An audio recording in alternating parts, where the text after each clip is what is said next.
So what I'm going to do actually today is I'm going to divert a little bit from what I do in my everyday life and talk about something that's helped me over the last 4 years to take better business decisions. So when my business partner Rahat and I, we started Quidditch about 4 years ago, which is essentially a drone company in India today, we were faced with a bunch of problems. And one of the largest problems that I faced at the time was that I wasn't able to develop a process to think through things. I wasn't able to develop a process to make decisions. And making decisions was a part of what I was doing every day. It was the largest bucket which I was doing every day. And decisions that I made affected everything that happened for the next few months. So after a point, I started stopped firefighting every day and thought back at what decisions I made a couple of months ago and what could I have done differently.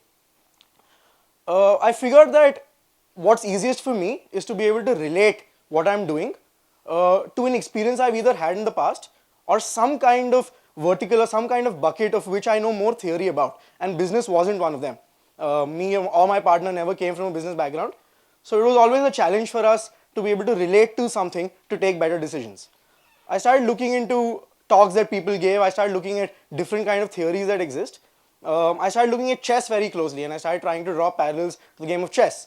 But what I realized was that chess in the real world, there's a bunch of information asymmetry, which basically means on a board of chess when you're playing against someone, you always know what pieces are on the board, you can see what's happening, and more often than not, the player who's better skilled or the player who makes lesser mistakes wins. I didn't find that to be very true in the real world. In the real world, I saw that business is full of uncertainty, there are risks involved, and there's a lot of deception happening. So how do you develop a system that can cater to decisions for this process? I also understood that a large mistake that we were making always was that we were more results oriented as opposed to being process oriented. The process was key because what process allows you to do is you can come back to what you decided, update it, iterate it, and then take a better decision next time. So I went a little deeper into it. I tried to gamify business. I tried to see if what can I relate to this that will help me take better decisions. And believe it or not, my answer came from the game of poker.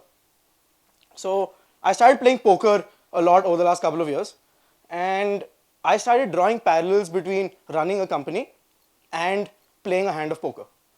And the results were amazing. Not only was I able to take better decisions, but I also became in the bargain a better poker player, which was great. So what I'm going to do very quickly is in 5 minutes, take you guys through what a basic game of poker is. It's a game that you can learn in a couple of minutes, but it takes a lifetime to master.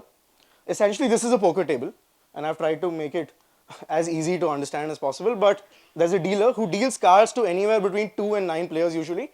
You're dealt 2 cards, okay? These 2 cards are dealt to you face down, only you know what your cards are. And then 5 community cards open up on the board. First 3 cards are opened, there's 1 round of betting. Another 1 card is opened, there's another round of betting, and then the 5th card is opened, and there's a final round of betting. At the end, the player who has the best combination of 5 cards wins that hand. Now there are 2 ways to win a hand of poker. You either form a best 5 card combination. These are usually these are the hand ranks for poker, right? So a royal flush is the highest possible hand in the poker, which is the 10 to the ace of the same suit. That's the highest hand you can ever have in a poker game. Now, the way to think about this is there are certain fundamentals to the game of poker that I found very relative to how business is run. And I'm going to try and take you through 3 or 4 of those principles. I'm going to leave it slightly more open to imagination so that you guys can interpret it the way you want to. And I'm going to try and tell you how it's affected me in making decisions easier. Right, so perception and position. These are 2 key aspects that you need to have while you play poker. When you're dealt 2 cards, you can be dealt anything from 2 aces, which is the best hand you can have, to a 2 and a 10 offsuit, which is not so great a hand. Now, before you start a hand, you need to decide what is the perception you want to create on a poker table. Similarly, when you're starting a business, you want to know from the start what perception am I creating to the outside world. Something very important in a game of poker is position. So the red button you see there, the red dot, that's basically position. Position means that after 1 round of betting happens, the guy who has that red dot, he's going to be the last person to act, which basically means that if somebody has played money before him, he has information on everyone to decide what he wants to do, whether to put more money in the pot, whether to fold his hand, or whether to actually call that bet. So position in business is equally important, where if you have the opportunity or if you can position yourself in a way where you can see the market around you react before taking a decision, it allows you to make a much better call on how to proceed further. Another concept in poker which is really interesting is called raising pre-flop. This means that now let's take this in a real world example. We have 9 people on a poker table. Everyone's dealt 2 cards. Some people have better cards than the rest.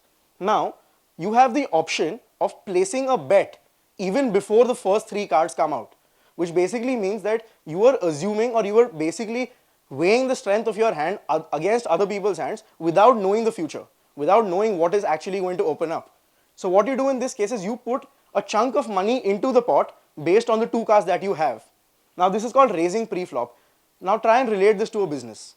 In a business, if you are launching a new product or a new service and you try and put as much money or as much pressure behind it as possible before anybody else can react, 2 things tend to happen.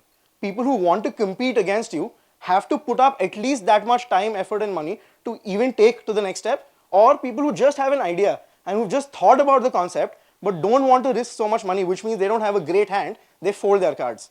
So now when the next 3 cards open up on a poker table, it's just you and 1 more person. 7 other people have folded on that table. So you've automatically eliminated 7 other competitors that you have by just showing confidence pre-flop and showing aggression. One example that I could relate to is something like what SpaceX did, right? Elon Musk's vision is to colonize Mars. He literally wants to create a backup of the human race on Mars.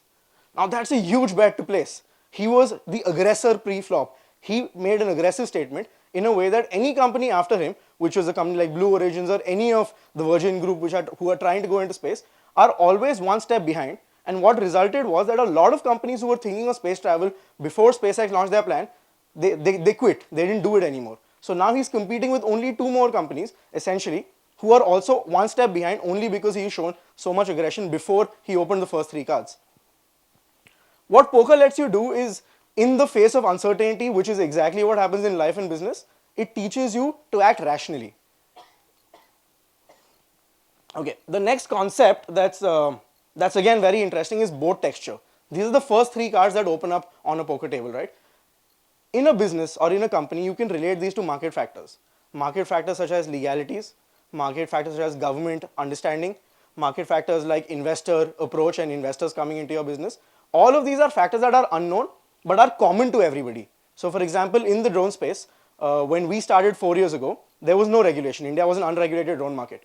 But today, it's been about 6 months now that India has drone regulations.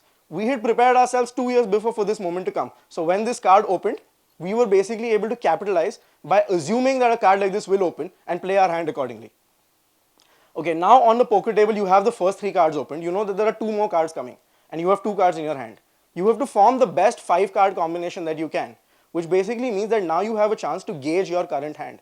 Either you have a hand that is already really, really strong, or you have a hand that if another card opens can become really strong, which is exactly the same in business. You never know everything. There is a lot of uncertainty, but you have to play your odds based on conditions that are prevalent in the market around that time.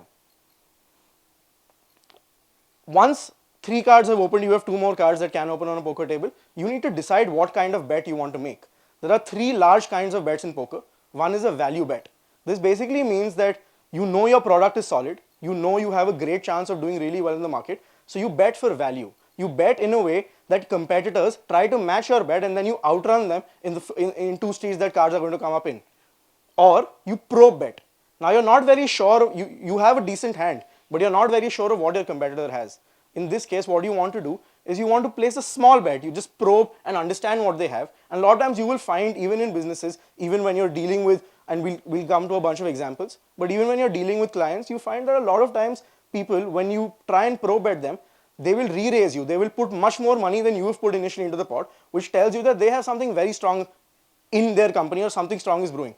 In this case, you have an option of folding your hand right there. Pot odds and the art of folding, right? So pot odds is essentially what you will calculate in a business on a daily basis. You need to know what is the risk versus the reward. And this is again something that's very, very critical for a good poker player to have in his arsenal.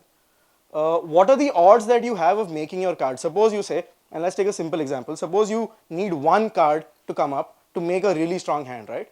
It's a 52 card pack, and you have 9 possible cards that can come up that can make your really strong hand. Suppose you have 4 hearts and you want one more to make a strong hand, which is a flush. You have 9 cards that can come. That's essentially a 1:4 probability. Now, those are your odds. Those are the odds that you have of making your hand. At the same time, you need to calculate, okay, if my hand is made, what are the pot odds? How much money am I making from the pot? Suppose there's 100 rupees in the pot, and your opponent, on the last card when it's come up, bets 20 rupees. You have to now play another 20 rupees to win a possible 120, which means your odds are 6:1. These are greater odds than what the pot is offering. So it's a good time to take that call. And this is exactly, if you relate, this is exactly how business works. You're constantly evaluating how much money you need to put in and what kind of return you need to get. But if you think of it in a manner which is process oriented over result oriented, you're able to iterate that process over and over again to make better decisions. Business tenders, which is basically how procurement happens in most parts of the world, is a great example of how you can use theory of poker and fundamentals of poker to try and gain more value out of these tenders. A lot of times you have multiple people bidding for the same product with the same department, and you never know what their price is going to be. All they've created is a perception of their price. And at the end, the tender shuts at the same point. You all have to put in your bids and open your bids at the same point. And it's really important to understand what that person might price his product at, because you need to beat that price. And all of these interactions happen through things like position, things like perception, and things like people. The other thing that's extremely crucial, and especially for a startup, is the art of being able to fold your hand. In a poker game, you play, in an hour you would play about 20-25 hands. In life, you don't play that many hands. You're dealt cards only a few times. Now, what you want to be able to do is to be able to assess which hand is worth playing and which hand you should fold and move on to the next hand. This is exactly true in the case of a startup. Or, for example, in our case, when we started doing drones, we would supply drones and we would do drone filming for a bunch of projects, right? We do them for Bollywood films, we do them for documentaries, we do them for sport broadcast. Now, all of these industries have different capacities to pay. In the last 2 years, drone technology has evolved so much that the cost of acquiring a drone has come down substantially. So buying a drone has essentially become commoditized. Now, that doesn't affect as much a client like a BCCI for the IPL, because their capacity to pay is much higher. They bear much more cost just to get better quality, as opposed to a documentary filmmaker for whom price is more sensitive. In that case, you have to be able to make that fold and be conscious enough to say that, okay, I will exit this business at the right time and not subscribe to confirmation bias. What being a poker player teaches you is that confirmation bias is a real thing, because what you keep trying to convince yourself when you have 2 cards is that, okay, my cards are better than the next guy's cards. This is confirmation bias. And this is what poker can help you really avoid. And this, I think, is the most important lesson or the most important takeaway that I've had over the last 2 years playing poker and over the last 4 years running a business is people tell. You just need to observe. There is no greater factor to being able to play good poker for those who are interested in that, or for people who want to run a business, than being able to understand what people are telling you. I have the same hand. I may have 8-9 of hearts. I may have 8-9 of hearts 3 times in a day. But I will play that hand very differently against different people, which is exactly what you do in a business. You sell your product and your services very differently to different kinds of clients, although what you're offering is the same thing. And what gets really interesting here is when you can notice tell. So for example, on a poker table, a very known tell is that there's a guy sitting, he has chips in front of him, and a card opens up. If you notice very carefully, an amateur poker player will always look at his chips once before staring back up when he knows that the card that's opened has helped his hand. This is called the chip and tell. So what happens if you're noticing very, very carefully, you can tell that this guy now has opened a card which has a great hand, in which case you should probably be folding your hand unless you have a really, really strong hand. But on the other hand, if you know this and you're playing seriously and you know all these tells, you can use that to manipulate your competition. You can make people think what you want them to think, which is why I think it's really apt when someone said that no matter how much you may want to think of poker as a card game which is being played by people, in many respects it is much more valid to think of it as a game about people which happens to be played with cards. The idea is, this is a process that worked for me.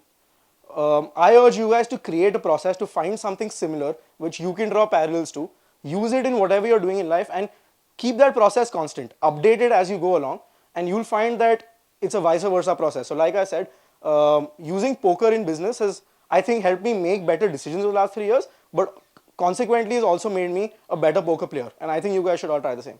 Thanks.